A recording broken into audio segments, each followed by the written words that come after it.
Question pour mettre fin à la situation d'insécurité dans le Massissi et aussi dans Rutshuru. Ce sera avec le député national Pierre Ayubangira.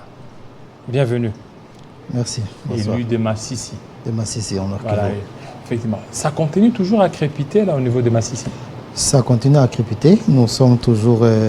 Ça va faire déjà suffisamment de temps que les territoires de Massissi, de Rutshuru, est partiellement occupé par les groupes du M23, bien sûr avec l'appui du Rwanda.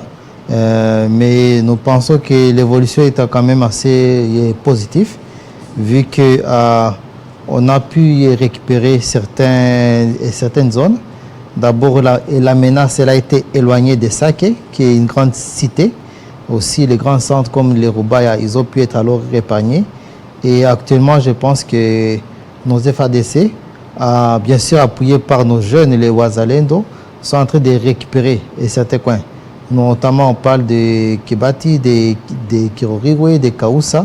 Donc, nous espérons que si les appuis, les renforts viennent à temps, que ce soit en hommes, en munitions, on sera en mesure de libérer tous ces territoires-là pour permettre à ceux jusque-là, il y a certaines cités qui sont toujours sous Oui, il y a certaines cités, Bunagana, mais je pense que l'apogée de ces rebelles-là, du M23, elle est déjà leur passée. Ils sont actuellement sur une pente où ils sont en train de reculer en arrière. Et nous pensons qu'avec l'appui, le renforcement bien sûr des FADC, l'encadrement, un meilleur encadrement des Wazalendo à travers la loi sur la réserve armée, et bien sûr aussi avec la nouvelle donne diplomatique, notamment la venue prochaine de la SADC. Nous espérons que dans peu de temps, on sera en mesure de libérer tous les territoires jusqu'à Bunagana. Donc, Wazalendo, Teki, il est là. Ils vont constituer une réserve pour la RDC.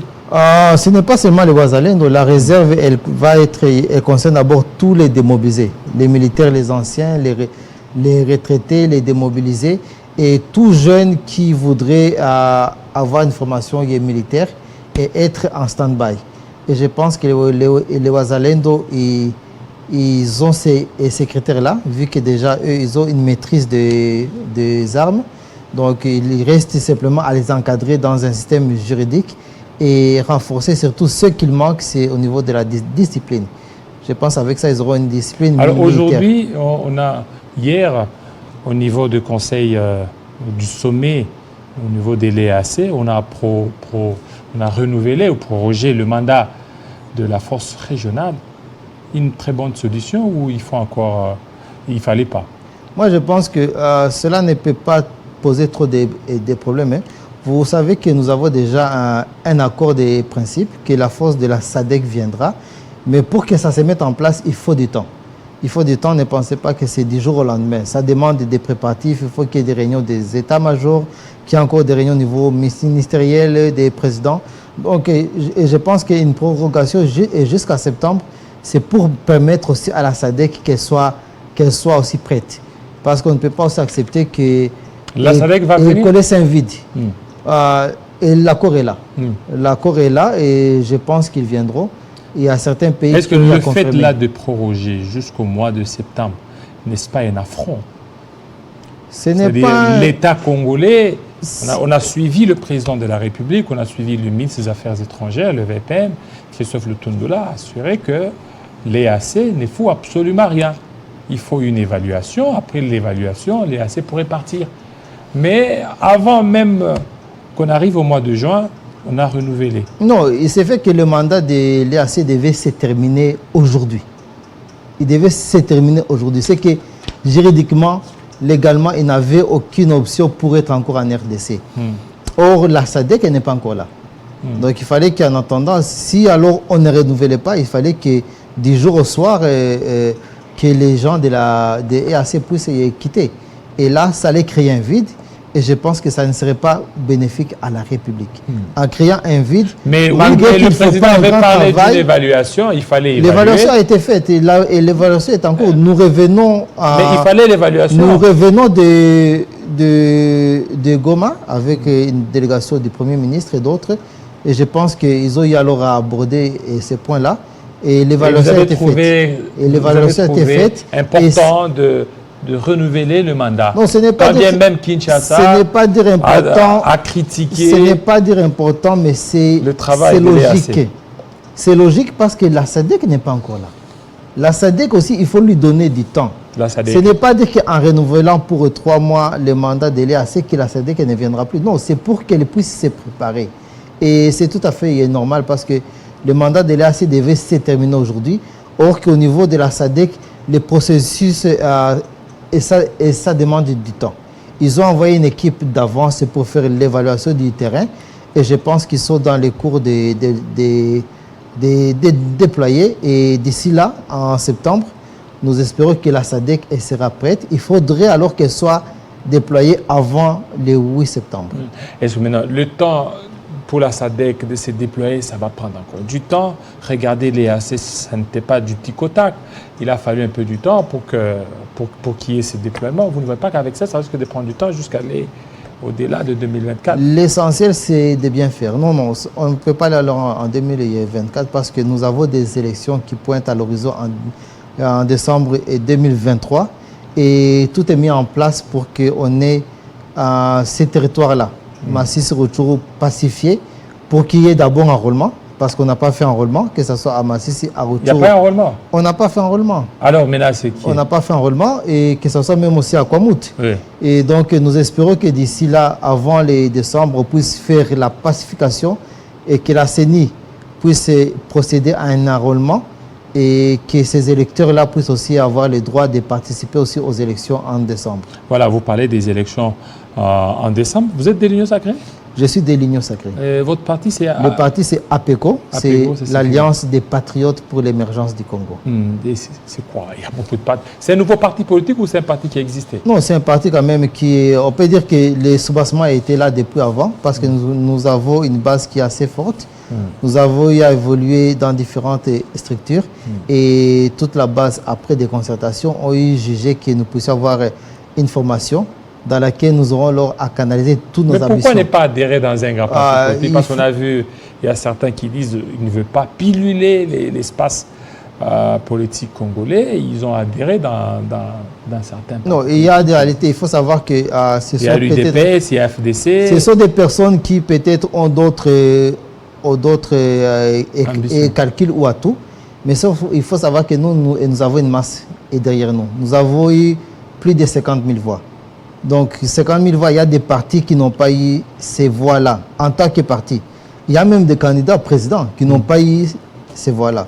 Donc, je pense que c'est quand même une base qui a atteint une certaine maturité, une certaine masse critique qui nous permet d'avoir des ambitions, d'avoir un parti qui sera différent des autres, un parti des masses. Là où et comment ce parti a été accueilli? D'abord, chez nous, ils ont été accueillis avec joie. Parce que c'est un parti qui vient répondre aux soucis d'abord de la base. L'APECO, c'est un parti qui sera démocrate, de par non seulement ses textes, mais de par même ses pratiques. Chez nous, il n'y a pas ce qu'on appelle autorité morale. L'autorité morale chez nous, ce sont les électeurs, ce sont les comités de base. Et vous êtes président? Je suis seulement président, mais le mandat est toujours renouvelable. Oui, mais plus que vous êtes président, à chaque cycle. Vous ne pouvez pas être président et aussi député national. Automatiquement, vous devenez autorité morale. Il n'y a pas d'incompatibilité. C'est au niveau de l'exécutif. C'est un ministre qui ne peut pas être président. Mais les députés, il n'y a aucune incompatibilité à ce niveau-là. Oui, alors, autorité morale. Et l'autorité morale, moi, je pense que c'est un mécanisme qui empiète le bon fonctionnement des partis. En quoi ça gêne? Ça gêne parce que ce sont des personnes qui n'ont plus la capacité, selon la loi, de diriger un parti, mais qui l'emprisonne. Temporairement, non? C'est temporairement. Mais il emprisonne. Il emprisonne. Je pense que si tu n'es plus en mesure d'être président, c'est simple, il faut nommer quelqu'un d'autre président, laisser que les militants mettent quelqu'un d'autre et que cette personne puisse diriger avec les pleins pouvoirs. Ces histoires d'autorité morale, je pense que c'est un système qui a été instauré par des gens qui veulent garder une mainmise, qui veulent privatiser la gestion des partis. Et chez nous, cette histoire-là n'existe pas. La République démocratique du Congo, est-ce que pour le moment a besoin de la création de tous ces partis politiques ou elle a besoin d'une politique stable Cette politique stable sera mise en place à travers des lois. Si nous sommes à autant de partis, c'est parce que notre système électoral nous l'impose. Ce n'est pas dire que c'est nous par la volonté, c'est le système électoral. Il faudrait que nous puissions, dans les prochains temps qui viendront, qu'on puisse changer la loi électorale, notamment le mode de scrutin. Avec un mode de scrutin, la proportionnelle, ça encourage, ça force même les partis à se multiplier. Mais les jours que nous aurons un système majoritaire, ça se fera de soi. On n'aura même pas à forcer les gens à se mettre ensemble, à fusionner. C'est par la loi. Donc moi, je pense que ces problèmes des partis, des multiplications des partis, c'est quelque chose qui devrait être réglé par la loi. Voilà, réglé par la loi. Vous êtes député national aussi, oui. Pour terminer. Il y a la loi sur la répartition des sièges qui a été déclarée recevable hier à l'Assemblée nationale, renvoyée à la commission PAJ. Comment vous aviez reçu ça et donc ça a été traité sans l'opposition? C'est une entorse? Oh, ce n'est pas une entorse parce qu'il faut savoir que ce n'est pas la majorité qui a chassé l'opposition. L'opposition a décidé de boycotter. Donc c'est un parce choix. qu'ils ont trouvé des griefs. On ne peut pas forcer quelqu'un à participer à une chose. S'ils décident à boycotter, c'est leur droit. Mais les portes sont ouvertes. Ils peuvent aussi venir en commission.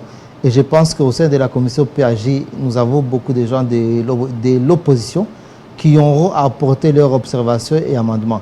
Mais c'est que là, d'abord, nous remercions le président de la CENI et tous les bureaux de la CENI, le fait qu'ils ont eu à décider quand même d'être solidaires avec les territoires occupés des Rutshuru, de Massissi, mais également les territoires sinistrés des Kwamouth, pour qu'ils puissent au moins préserver leur nombre de sièges en attendant que l'enrôlement soit fait. Mais ce que nous exigeons, c'est que réellement l'enrôlement soit fait et que les élections aussi soient faites. Qu'on n'aille pas aux élections sans ce territoire de Massissi, de Rutshuru, car là, ça serait un risque grave pour l'intégrité de la nation. Et ça serait donner du vin à ceux-là qui veulent nous conduire vers la balkanisation. Voilà, merci beaucoup. C'est bien suivi, c'est bien entendu. Merci surtout de votre passage à Yobangira, député national. Restez branchés sous Télé 50 tout à l'heure, la grande édition de Bédrine Kenge. Il sera 20h à Massissi ainsi qu'à Rutshuru. Restez branchés sur Télé 50. À très bientôt.